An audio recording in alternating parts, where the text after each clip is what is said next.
Bonjour, bonsoir les amis, j'espère que vous allez bien, que vous êtes en forme, que vous avez la pêche. Alors aujourd'hui, je vais vous parler du risque de suicide qui grandit chez les personnes qui ont perdu énormément d'argent avec les cryptos. Et on a eu plusieurs articles en ce sens. Hein. France Culture, le risque de suicide augmente chez les investisseurs en crypto. France Info, après l'effondrement de plusieurs crypto-monnaies, les investisseurs déchantent. J'ai vu mon capital chuter de 99%. On a eu des milliards de dollars perdus à cause de ce crash. Il y a eu quelques articles sur ma chaîne YouTube. Tammy a raison, il nous parle de psychologie, voilà de la matière. Des investisseurs envoient des messages désespérés sur les réseaux sociaux. Des numéros de prévention anti-suicide ont été partagés sur des forums spécialisés. Un homme avec qui nous avons discuté, qui préfère rester anonyme, a perdu plus de 200 000 euros. Il est aujourd'hui surendetté. Toutes ses économies sont parties en fumée. Et clairement, voilà, ça montre à quel point tu as raison, Tammy, les gens ne sont pas préparés. Non, les gens ne sont pas préparés. Il y a également voilà, ce prof de psychiatrie et directeur d'un programme d'études sur les jeux de l'UCLA qui raconte que depuis le début de la pandémie, il a reçu en moyenne 2 clients par mois qui n'ont jamais mis les pieds dans un casino, qui n'ont jamais parié, mais qui aujourd'hui ont un trouble du jeu en raison de cette relation malsaine avec l'argent en ligne. C'est comme un bar sans barman. Il y a tout ce nouveau alcool et les gens se le versent eux-mêmes. Et il est vrai que contrairement à l'alcoolisme ou autres dépendances diagnostiquées cliniquement, aucune infrastructure de soins n'a été mise en place pour les personnes atteintes de dépendance à la finance numérique. Très important. Pourquoi? De plus en plus de personnes, on parle de 8% en France, de 16% aux États-Unis, des personnes qui investissent sur les cryptos. On sent bien que dès qu'on parle crypto, je le vois dans mes vidéos, à chaque fois, c'est ouais, mais t'as rien compris, mais ceci, il y a beaucoup d'émotionnel, alors que les faits sont là.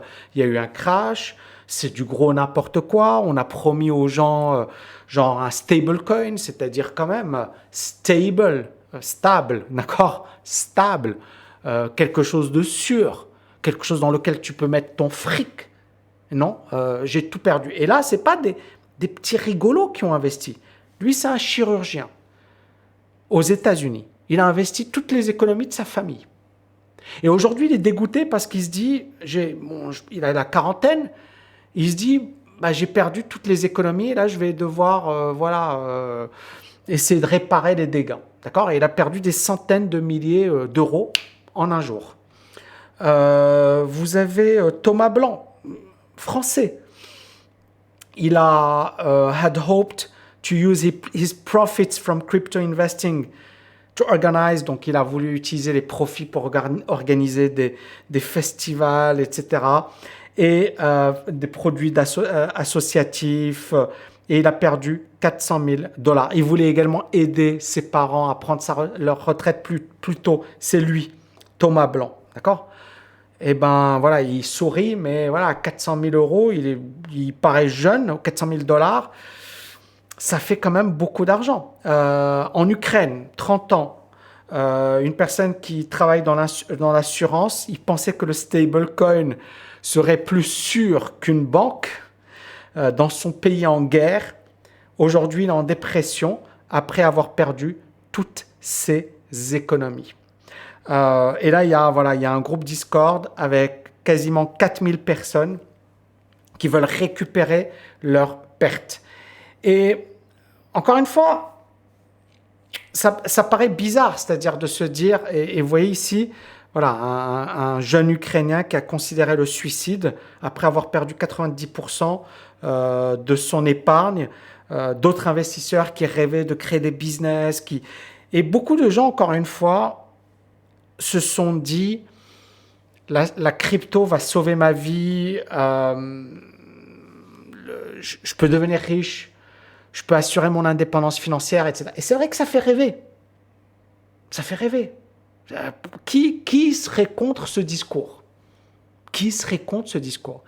Et donc moi, l'année dernière, quand on parlait des stablecoins, parce que moi, c'est mon domaine, quoi, la liberté financière, les revenus passifs, etc. Mais là, on me parlait de 20% et on me disait parfois même 50% et on me disait, voilà, c'est simple et tout. Je me disais, c'est quand même chaud. C'est-à-dire, il y a des taux d'intérêt négatifs. Taux d'intérêt négatifs, les amis. D'accord? C'est-à-dire même les banques, moi, ma banque, elle me dit, ouais, genre, on veut pas de toi. Tu as de l'argent, on veut pas de toi. C'est pour vous dire la situation actuelle. C'est-à-dire les banques, elles ont trop d'argent aujourd'hui. Et donc, elles sont incapables de rémunérer leurs clients. Le livret A perd de l'argent. Et tu as comme par hasard un truc qui te permet de gagner 20%. Et ben voilà la réalité. Le 20%, voilà ce que ça a donné. Rien. Donc attention, ça ne veut pas dire que tous les stablecoins, voilà, même si on a eu quand même quelques petites secousses, hein, mais attention, l'argent facile n'existe pas. Il y a quelqu'un qui m'a dit, Tammy, moi je n'investirai jamais en bourse, j'ai tout mis sur l'immobilier.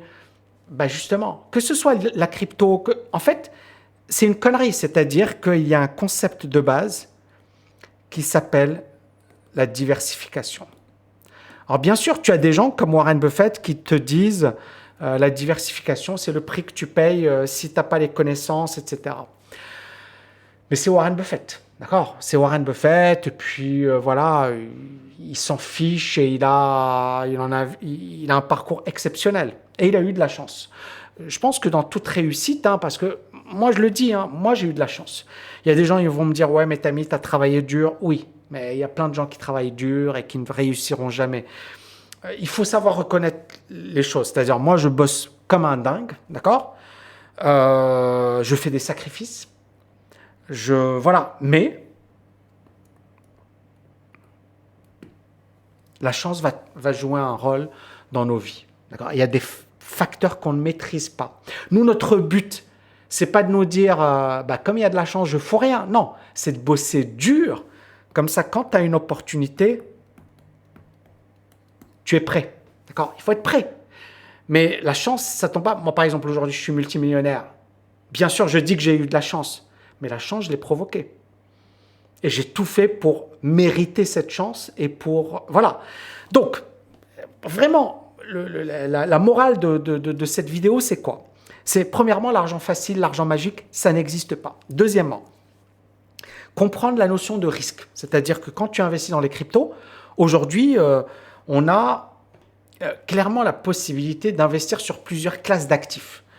Donc, je ne sais pas moi, si tu investis sur l'immobilier, si jamais il y a des lois qui font que ton immobilier s'effondre, si jamais, par exemple, je ne sais pas moi, tu pensais louer ton appartement à un certain prix, mais l'État te dit, OK, c'est trop cher. Les gens manifestent dans les rues, d'accord? Par exemple, au Canada, aujourd'hui, l'immobilier est en grave difficulté. Ça, c'est un article du Canadien, du journal Les Affaires. L'accès à la propriété connaît sa pire détérioration depuis 27 ans au Canada. Et aujourd'hui, on parle de l'indice d'accessibilité au logement, c'est-à-dire le fait de pouvoir accéder au logement, qui a connu sa pire détérioration depuis 27 ans et la pire en 40 ans. Ça veut dire quoi? Ça veut dire que les prix de l'immobilier flambent. Ça veut dire que très peu de gens pourront acheter un bien ou voilà, et même louer un bien. Au Canada, c'est terrible, hein. J'ai vu des reportages, j'ai lu des articles sur le sujet. Apparemment, je sais que parmi vous, il y a pas mal de Canadiens. Dites-moi ce que vous en pensez. Mais c'est effrayant, c'est-à-dire ça coûte une fortune. Et là, regardez, la première fois depuis 1994 qu'un ménage de nouveaux acheteurs qui gagne un revenu médian, c'est pas non, médian, c'est moitié, devrait consacrer plus de 50% de ses revenus au remboursement de son hypothèque s'il achetait une maison représentative de son marché local. Alors, on parle de prix qui sont emballés avec des qui dépassent la logique fondamentale, c'est-à-dire qu'on est dans une sorte de bulle. On a l'accès à l'immobilier qui devient très difficile. Par exemple, à Montréal, on dit qu'un ménage médian devrait économiser 10% de ses revenus pendant 51 mois, plus de 4 ans pour obtenir la mise de fonds minimale. C'est ce que tu dois avoir pour pouvoir prétendre acheter un logement. À Vancouver et Toronto, c'est pire. Un ménage médian devrait épargner 452 mois, c'est-à-dire plus de 37 ans, et 363 mois, plus de 30 ans respectivement, Vancouver et Toronto, pour avoir la mise de fonds nécessaire pour acheter une maison représentative de leur marché. C'est juste pour avoir la mise de fonds nécessaire.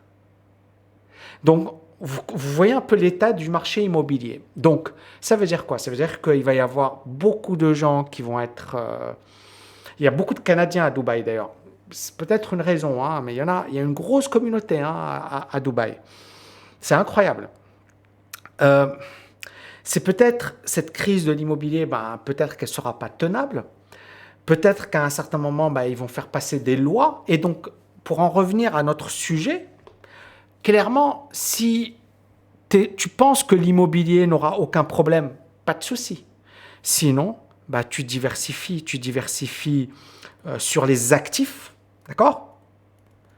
Sur les stratégies également, hein, c'est-à-dire, et puis bien évidemment au niveau mondial.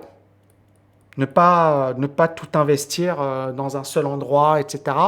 Ça, encore une fois, c'est pas au début. Au début, déjà, mais tout miser sur l'immobilier, c'est dangereux. C'est-à-dire, il y a un risque. Donc, si tu es vraiment à fond dans l'immobilier, génial. Moi, je ne vais pas te dire non. Au contraire, je trouve que c'est très bien. Mais dis-toi, si jamais il y a des lois sévères, si jamais il y a une crise, si jamais bah, l'État il va commencer à taper sur bah, des gens comme toi. C'est-à-dire si tu es propriétaire immobilier, etc., il va commencer à te dire, eh oh, tu diminues ton loyer, tu fais... Il peut le faire, l'État. Il peut le faire. D'accord? Il peut t'imposer des choses. Et tu n'auras rien à dire. Et donc à partir de là, voilà, il va dire, bon, il y a le peuple qui n'est pas content. Et vous voyez la situation au Canada. C'est terrible. C'est un pays riche. Et vous avez des gens, ils seront incapables d'acquérir un bien immobilier. Mais c'est le cas en France. À Paris, si t'es pas... Voilà, c'est très difficile pour une classe moyenne d'avoir un logement décent, je dirais. C'est très très difficile. Alors il y en a, mais ou alors ceux qui ont investi avant, qui ont eu le bon réflexe dans les années 90, dans les années 80, début des années 2000, voilà. Mais aujourd'hui, ça va être de plus en plus compliqué. Donc on rentre dans une ère compliquée et clairement il faut diversifier. Donc diversifier au niveau global, c'est-à-dire même les actifs, hein, crypto, pourquoi pas, mais ne mets pas 100% et surtout pas d'emprunt. Et si ça explose, génial. Si ça s'effondre, ben c'est pas grave, ça représente une partie de ton patrimoine. Il faut vraiment être dans cette optique le plus vite possible. Ensuite, moi, pourquoi j'insiste beaucoup sur les actions, la bourse, etc. Il y a beaucoup de gens, ils vont dire, ouais, mais t'as vu, et remarque très pertinente, il y a des gens qui ont critiqué Christine Lagarde sur sa remarque par rapport au Bitcoin. Hein. Christine Lagarde disait, le Bitcoin ne vaut rien. Et beaucoup de gens ont dit, OK, ben, dans ce cas, comment protéger les gens qui ont investi sur Air France, comment... Et le problème, c'est ça, c'est que en fait, l'État ne peut rien, mais Air France, on va pas, ou alors la bourse, on va pas retirer la bourse. Donc, les règles du jeu, on les connaît. C'est ça le truc, c'est que les règles du jeu, on les connaît. On sait que la bourse, voilà, c'est régulé, c'est costaud, c'est derrière. Donc, à partir de là, pour nous, c'est intéressant. D'accord? Et de se dire, OK, là, il y a un truc sur lequel on peut travailler. Et même au niveau de la bourse, il y a plusieurs stratégies possibles. Il y a, par exemple, les dividendes, il y a l'approche ETF, il y a les options, d'accord? Et toutes ces stratégies sont intéressantes. Tu n'es pas obligé d'avoir une seule stratégie. Et tu as également de la spéculation pure ou du trading, d'accord? Donc, on peut diversifier ces stratégies. Pourquoi? Parce que si, par exemple, les dividendes s'effondrent, ou les ETF ne marchent pas, ou les options, ça marche moins bien, et donc, encore une fois, avoir plusieurs poches de risques dans lesquelles tu vas allouer ton argent. Alors, avec bien évidemment, voilà, bien connaître les avantages et les inconvénients de chaque approche. Mais ne jamais être dans cette optique, voilà, je mise tout mon argent sur Terra parce que ça me rapporte 20%. Et là, vous avez ce monsieur qui est quand même un chirurgien et qui perd tout. Vous voyez ici Kate Baldwin, chirurgien, 44 ans, Massachusetts. Il a économisé 177 000 $ sur 10 ans. L'année dernière, il a pris ses économies, il a acheté USD Coin, il l'a placé dans un compte avec un rendement annuel de 9%. En avril, il l'a transféré dans un pseudo-compte d'épargne alimenté par Terra USD qui offrait 15%, plus de 90% de ses économies ont disparu en quelques jours. Lorsque Terra a perdu son arrimage au dollar, le docteur Baldwin a déclaré qu'il ne savait pas que Stablegain, la startup qui gérait le compte, convertissait ses avoirs en USD Coin, en Terra USD, etc., etc. Et beaucoup de gens, et ça c'est lui avec sa famille. Bon, c'est les Américains, hein, et Baldwin a dit qu'il réduit ses dépenses afin qu'il puisse encore économiser pour les études de ses enfants. Donc, suicide ou tentative de suicide, des gens qui ont perdu toutes leurs économies. Et encore une fois, lui, c'est un chirurgien et voilà, il a investi son truc, il s'est dit, bon voilà, la pâte du gain, ça rapporte 15%. Et je vais vous dire un truc, les amis, il n'y a pas d'argent facile. C'est pour ça qu'il faut vraiment travailler soi-même sur l'investissement, parce qu'au moins c'est votre argent, au moins vous savez comment l'investir, au moins si vous faites une connerie, ben, vous assumez les responsabilités, mais vous savez pourquoi vous... C'est pas, tu viens, tu confies, et c'est un petit peu mon rôle à travers mon école, etc. C'est vraiment d'éduquer, ça ne veut pas dire que c'est parfait, mais... Vous voyez, par exemple, ça, moi, on m'a beaucoup proposé ça et j'étais quand même sceptique. Et aujourd'hui, je comprends pourquoi je suis sceptique. Attention, et encore une fois, je vous le dis, je ne dis pas que la bourse, c'est sûr à 100%, que... Non, mais encore une fois, nous, on maîtrise, ou du moins, on essaie de maîtriser les probabilités. On essaie d'étudier, ok, voilà, quel est mon risque? Parce que c'est ça, quel est mon risque? Quel est le cas extrême? Si jamais je perds tout, quelle est la pire chose qui puisse m'arriver? Par exemple, je vais vous donner un exemple concret. Sur les options, si tu as un portefeuille, je dis n'importe quoi, de 100 000 dollars, tu n'es pas obligé de mettre 100 000 dollars à la banque. Tu peux avoir tes stratégies, mais tu mets 20 000 dollars en risque. Ça veut dire quoi? C'est-à-dire que l'équivalent de 100 000 dollars, tu n'as besoin que de 20 000 dollars. D'accord? Ça, c'est le gros avantage des options. Mais au pire des cas, si jamais c'est la fin du monde et que tout s'effondre et que bah, tu auras toujours tes 80K qui seront pas touchés. Et tu auras tes 20K qui... bah, voilà. Mais ça, c'est vraiment un cas extrême. Mais ce n'est pas impossible. Mais vous voyez la différence entre quelqu'un qui se dit « Ok, voilà ma stratégie, voilà ce qu'elle peut me permettre de gagner, voilà ce que je peux miser. Je ne suis pas obligé de miser 100 000 balles ou 200 000 balles pour avoir la performance. » D'accord? Et encore une fois, ce que je vous dis, c'est carré. Hein, c'est pas... Voilà. Mais si jamais on a le scénario catastrophe, si jamais on a un signe noir, une situation inattendue, etc., eh ben mon risque, je le connais. Et je l'accepte. Ce n'est pas comme le chirurgien, il met 177 000 dollars, il perd tout, et il ne comprend pas, et il ne peut pas revenir en arrière. Et là, vous avez, voilà, il dit, je vais essayer de... Il a 44 piges, il dit, je vais réduire mes dépenses pour économiser pour les études de mes enfants, parce qu'aux États-Unis, ouais, les études, ça coûte très, très, très, très cher. Très, très, très cher. Et là, vous voyez, le docteur Baldwin ne se considère pas comme un passionné de crypto. Il espérait dépenser de l'argent pour une maison. Maintenant, il a réduit ses dépenses. Donc, il voulait acheter une maison. Et là, voilà, il ne va pas pouvoir le faire. Donc, je ne veux pas punir nos enfants pour l'erreur que j'ai commise. Voilà, les amis. Donc, dites-moi en commentaire ce que vous en pensez. Si vous avez des conseils à ceux qui sont en difficulté, qui ont perdu de l'argent, etc. Et le but de cette vidéo, c'est pas de donner des conseils de morale. N'importe qui peut faire ses erreurs. Ça arrive à tout le monde. Le but, encore une fois, c'est vraiment de la prévention et de faire ce travail d'éducation. C'est-à-dire vraiment ne pas oublier que vous avez une responsabilité dans la gestion de votre argent, dans la construction de votre avenir financier. Vous avez une responsabilité. Baldwin Kate, chirurgien, il a fait des études, ça lui a demandé des années de travail, d'accord?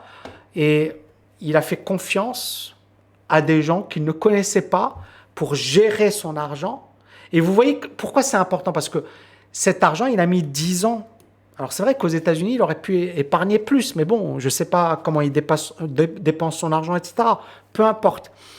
Mais ce que je veux dire, c'est que c'est son épargne. Il a travaillé dur pour épargner cet argent pendant 10 années. Il ne faut pas oublier qu'aux États-Unis, tu rembourses le prêt de tes études.